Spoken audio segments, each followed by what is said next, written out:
FMCGs, which is Colgate and Unilever. And as always, FMCG is a safe haven. And it will always, always remain a safe haven.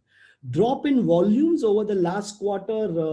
ITC announced results. HUL announced results last week. HUL showed a 7% volume degrowth in the last quarter. But these are all temporary things. Yeah, they will come back, and FMCG is the first sector which will have a full revival as we go forward, because we are not going to stop eating biscuits, or we are not going to stop eating atta from ITC, or we are not going to stop brushing or bathing or shampooing and so on and so forth. So FMCG segment is going to be a safe haven, and it's the first sector which will be on a revival growth as we open up.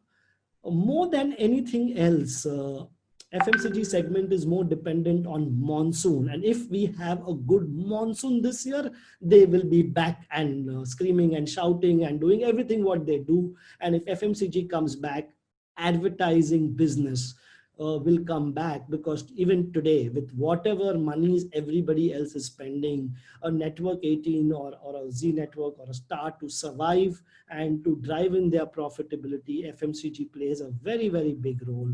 And it's a matter of time if FMCG starts coming back, media, entertainment, and at least the broadcasting, publishing business would be back. Not that much digital, but at least TV, print, and radio. And there is no problem in demand. Demand is always there. The problem which the FMCG segments are looking at is supply side. They'll have to get back the people who, the transport guys, the drivers, the people who work in the factories. They'll have to maintain social distancing. So supply chain and production will be a worry, but these are big global organization, deep pockets, very, very strong cash-rich organization. So they will have enough and more resources to figure out a way. It's a matter of time. Supply starts coming in, or supply problems or logistic problems are taken care of. Demand is already there. You will see FMCG segment as the first revival as we go forward.